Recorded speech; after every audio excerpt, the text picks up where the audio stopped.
NewsX World. Let's take a look at some of the top stories of this hour. 6 people are killed and 8 others are injured after Palestinian gunmen opened fire at a bus stop in northern Jerusalem, one of the city's deadliest attacks in years. Police say 2 assailants were neutralized at the scene, while Hamas praises the attack without claiming responsibility. Israel says it will escalate airstrikes on Gaza in a mighty hurricane, warning Hamas to free hostages and surrender or face destruction. The threat comes as President Donald Trump calls a new ceasefire plan Hamas's last chance, while residents report heavy bombardment in Gaza City. Brazilian President Lula da Silva denounces the US military deployment in the Caribbean, calling it a factor of tension during a virtual BRICS summit. His remarks come after Washington accused Venezuela of buzzing US ships days after a deadly strike on an alleged drug boat.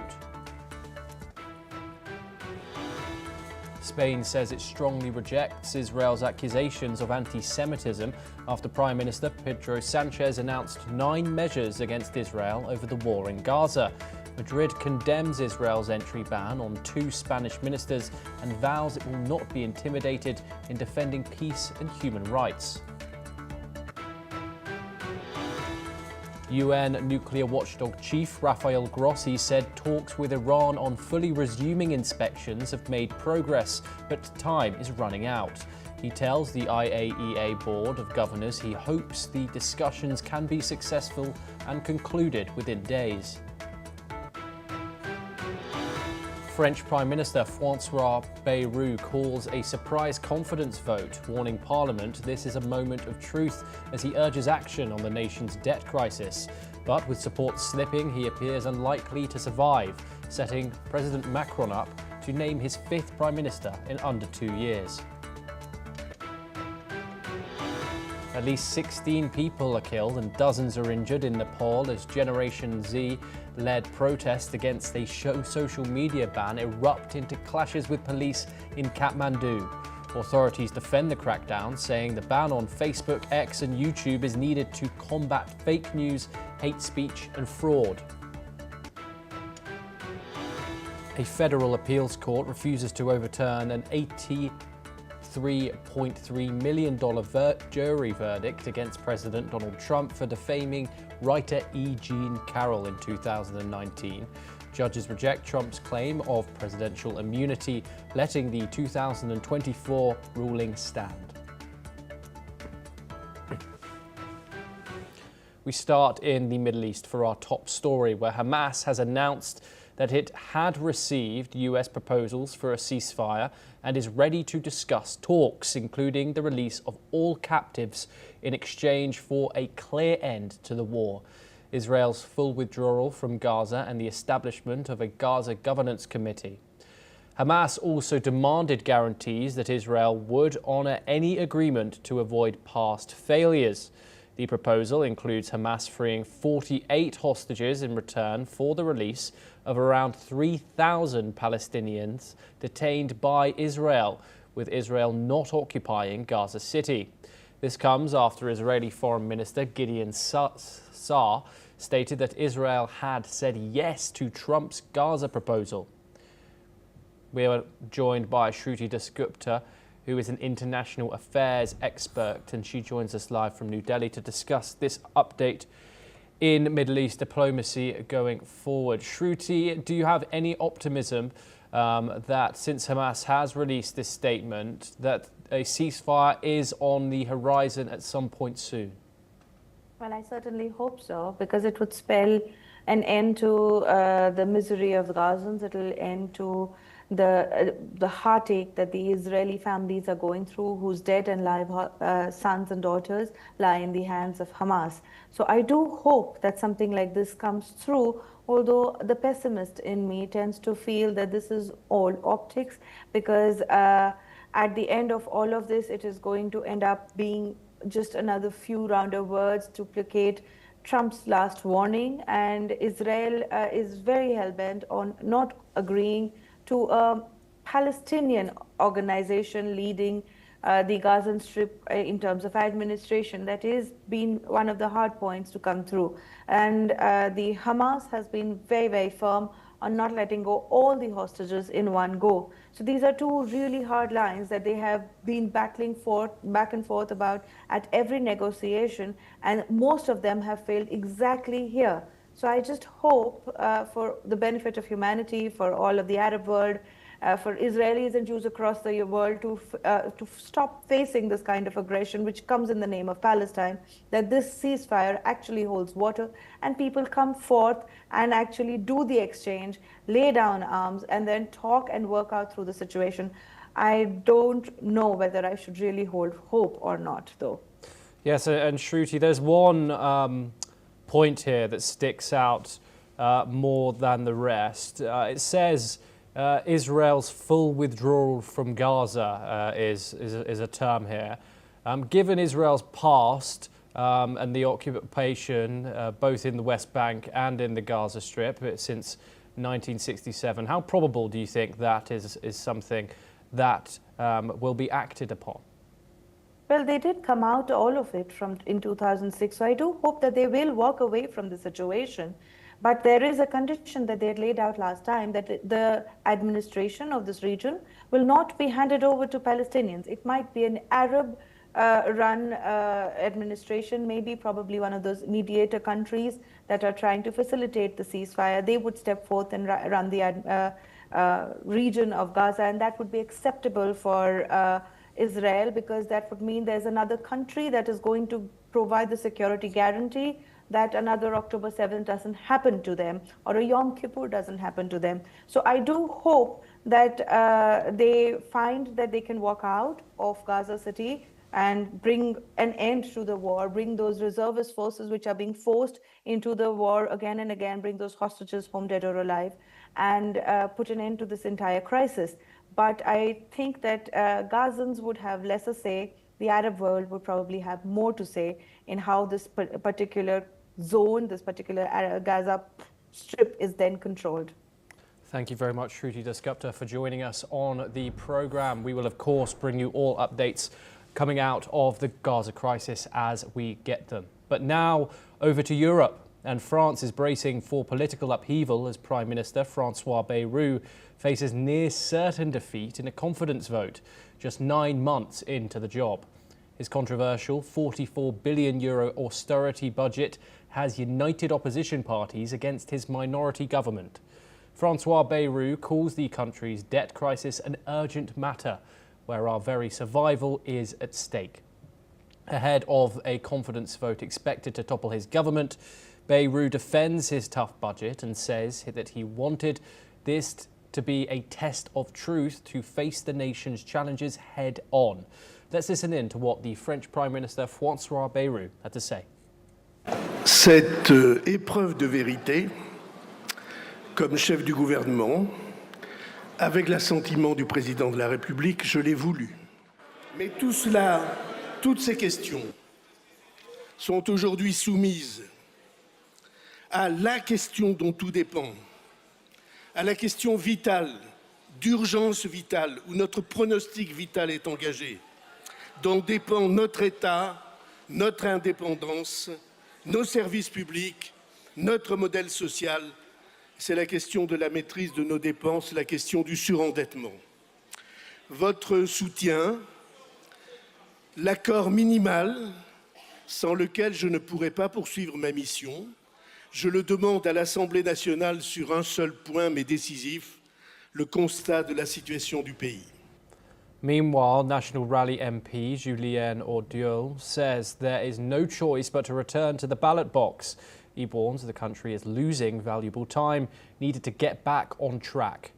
Cyrielle Chatelain, leader of the Green and Socialist group, says there is no suspense as Prime Minister Bayrou is expected to fall in tonight's confidence vote. She adds that with his main ally gone, President Macron will have no choice but to appoint a left-wing government. Let's listen in to what Julien Audiol, the National Rally MP, and Cyrielle Chatelain, the leader of the Green and Socialist group in the National Assembly, have stated.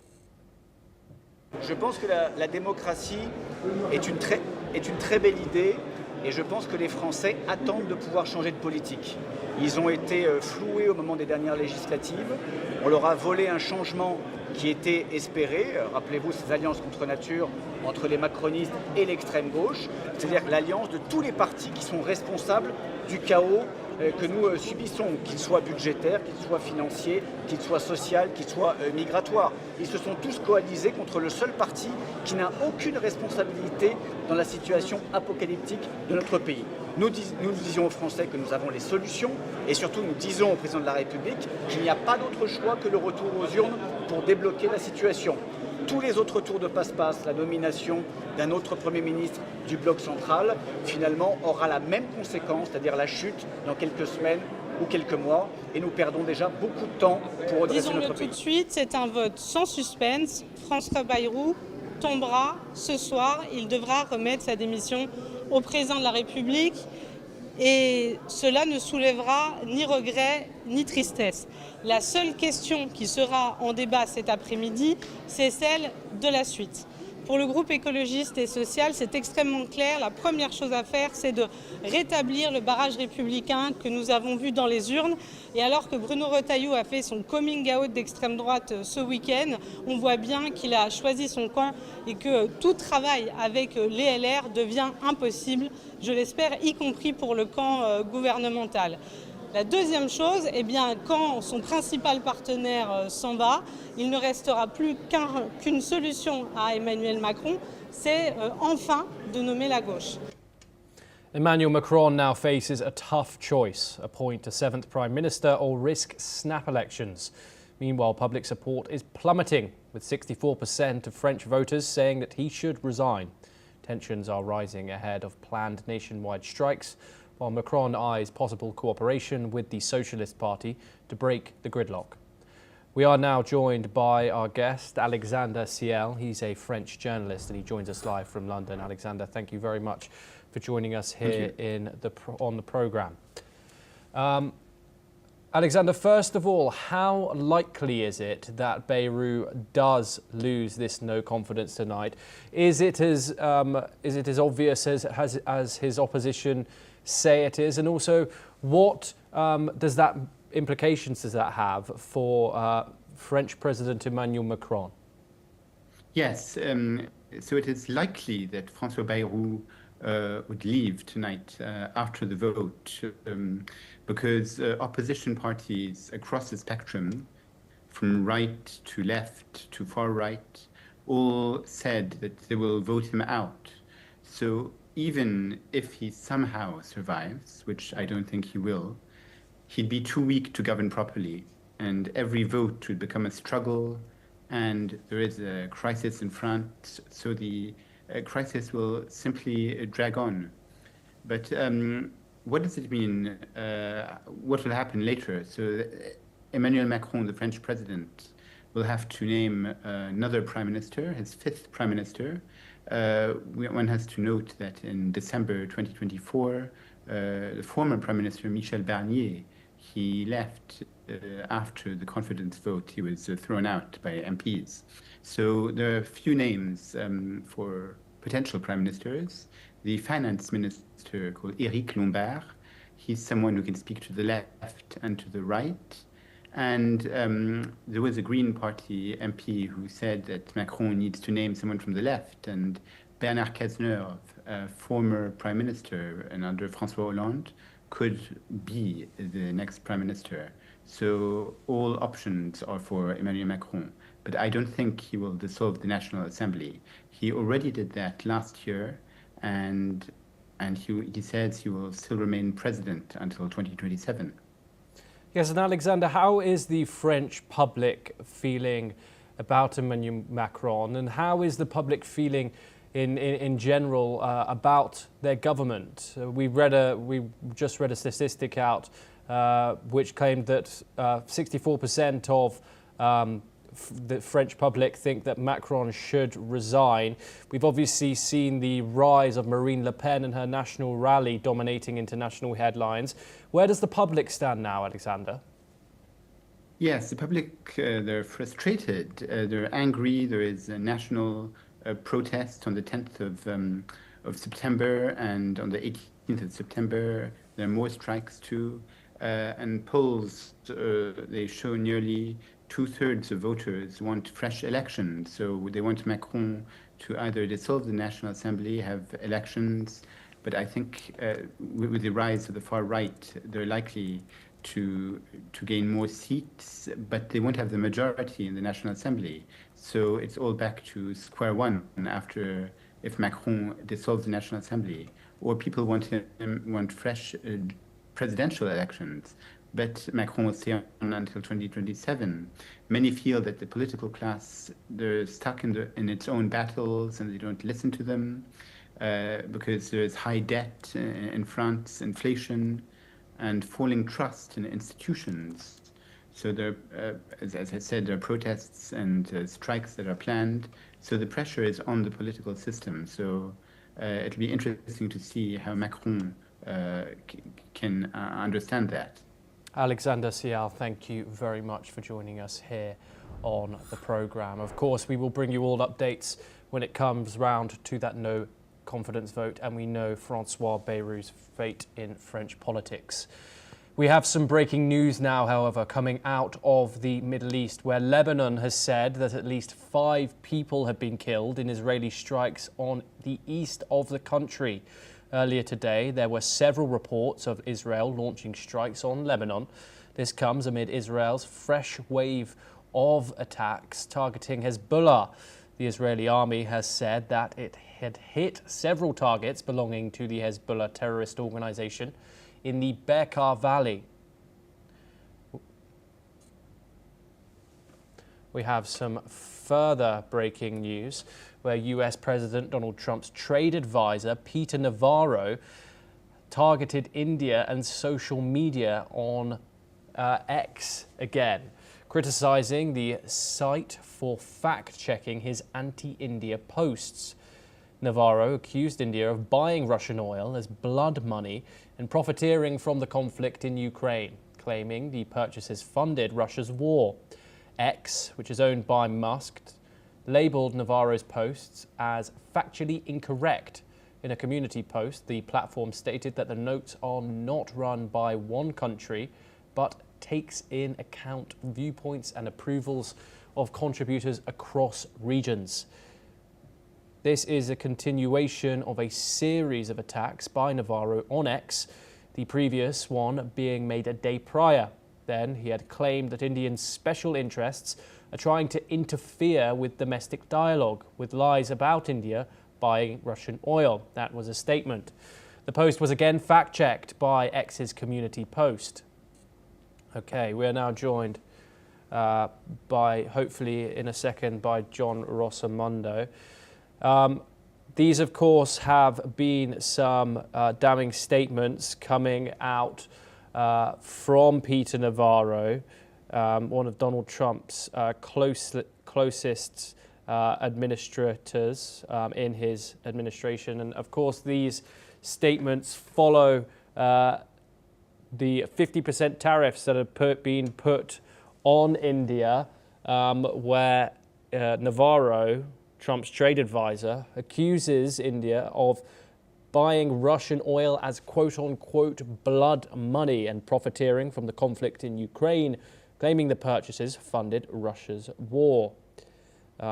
X has flagged Navarro's statement here, and this is a continuation of a series of attacks by Navarro on X, the previous one being made a day prior. He had then claimed that the Indian special interests are trying to interfere with domestic dialogue with lies about India buying Russian oil. That is a quote from Navarro himself. But we now move on.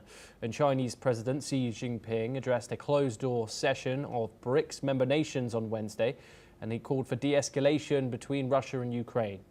He also called for a ceasefire in Gaza and Lebanon amid Israel's air bombardment. Xi also said the world has entered a new period defined by turbulence and transformation, and the BRICS adheres to the vision of global governance characterized by extensive consultation, joint contribution, and shared benefits. Xi stressed on strengthening the new development bank of the BRICS, flagging the urgency of reforming the international financial architecture. Let's hear what President Xi Jinping, the president of China, had to say. President Lula referred to the Ukraine crisis and the conflict in Gaza. I agree with Brazil's position, as I'm sure we are all united on these matters. As we speak, transformation unseen in a century is accelerating across the world. Hegemonism, unilateralism, and protectionism are getting more and more rampant. Trade wars and tariff wars waged by some countries severely disrupt the world economy and undermine international trade rules. At this critical juncture, BRICS countries, standing at the forefront of the global South, should act on the BRICS spirit of openness, inclusiveness, and win-win cooperation. Countries cannot thrive without an international environment of open cooperation. And no country can afford to retreat to self-imposed isolation. No matter how the international landscape may evolve, we must stay committed to building an open global economy. Brazilian President Lula da Silva, who is also present at the BRICS virtual meeting, has denounced Trump's tariffs. He has called it a tariff blackmail. This comes as the South American giant battles a 50% import charge imposed by US counterpart Donald Trump.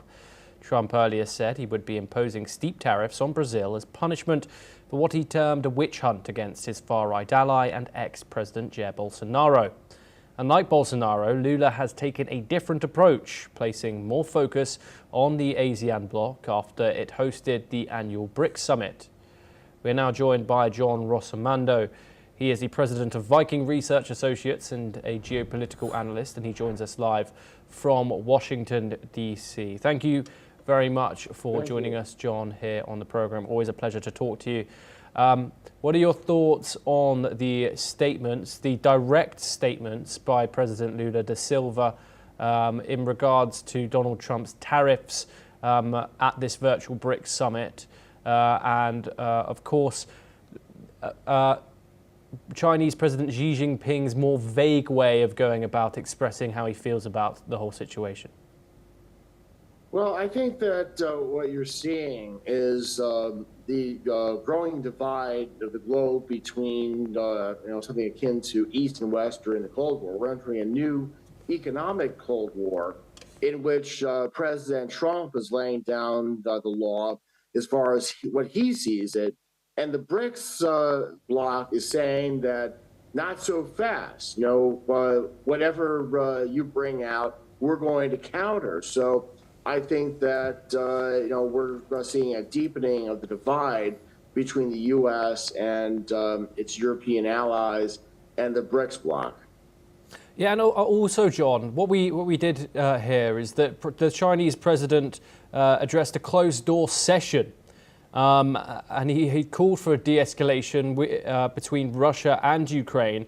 But he also called for a ceasefire in Gaza and in Lebanon amid obvious images that the entire world is seeing about what's going on there. What is your thoughts and analysis to China's approach to conflicts like these? Well, China is allied with Hamas and Hezbollah. I mean, Chinese intelligence is given support to Hamas. China and Iran are allies. So I think this is to be looked in the terms of geopolitics. You have, because like I said, the growing divide between, East and West, she ties the Ukraine conflict with the U.S. support for Israel. Yes, John, do stay with us as we discuss further updates. We have more updates from Europe, where German Chancellor Friedrich Merz has warned that Russian President Vladimir Putin's imperialist plan would not end with the conquest of Ukraine, but could mark the beginning of a larger geopolitical ambit. Let's listen in to what the German Chancellor had to say. Müssen. Und es deutet alles darauf hin, dass Putins imperialistischer Plan nicht mit der Eroberung der Ukraine enden würde, sondern damit erst beginnen würde. Wir erleben täglich in wachsender Intensität und Aggressivität hybride Angriffe Russlands auch auf unsere Infrastruktur. Wir beobachten die Provokation. Speaking in Berlin, Merz also said the liberal world order is under pressure from multiple fronts, highlighting rising tensions between liberal democracies and an axis of autocracies. This is what he stated. Infrastruktur. Wir beobachten die Provokation in der Nord- und Ostsee. Wir sehen, dass Russland und China sich in Südosteuropa Einflusssphären zu sichern versuchen. Und dass die Ukraine damit auch unsere Freiheit in Europa verteidigt, meine Damen und Herren, dass wir sie gemeinsam.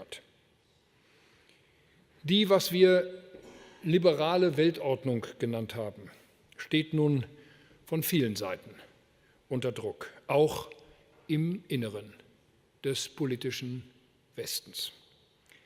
Ein neuer Systemkonflikt ist bereits aufgebrochen zwischen liberalen Demokratien und einer Achse der Autokratien, die sich stützt.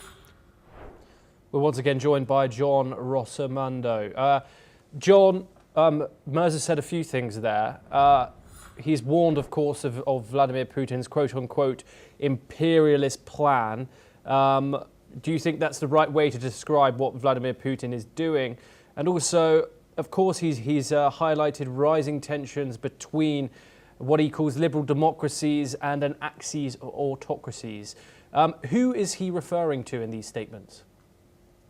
Well, first of all, he's absolutely correct about Putin's designs. You know, Putin desires to rebuild the old Russian Empire and to have Eastern Europe in his sphere of influence. But, you know, I think that as the Russian army has shown in Ukraine is, you know, a lack of competency in terms of logistics and what it would need to do in order to, you know, effectively combat against NATO. I think that what he's referring to is the rise, like I said in the prior segment, of a Eastern Bloc of sorts. You know, China, Russia, South Africa, India, which is due to President Trump's policies. But I think that we're seeing the West falling by the wayside in terms of its global influence. Yes, John Rossomando, thank you very much for joining us and giving us your insight on those issues. We now move on once again, and the Turkish police has stormed the main opposition Republican People's Party office amid protests against a months-long legal crackdown on the party. The police has used pepper spray inside the party's Istanbul offices to disperse dozens of party officials and protesters. The protesters were setting up barricades in the area ahead of the arrival of the court-appointed replacement of the party's interim chairman. Listen in as the party's youth wing deputy head describes the police action. Kapının önündeydik.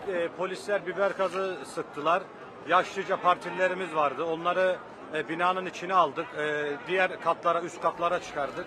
This comes as a court had ordered the removal of the party's Istanbul provincial head over alleged irregularities in a 2023 Congress and appointed a replacement. Let's listen in to what party members think about this court's decision. Halkın iradesine karşı, kayyumlara karşı buradayım. Özgür irade, sandık iradesinden başka özgür yoktur. O gün sandıkta seçilen Özgür Çelik eğer bir yanlışı varsa Kayonla bugün atılmaması lazım. The party had earlier called on citizens and residents of Istanbul to gather after police set up barricades in areas around its headquarters. Well, that is all that we have time for, but we will continue to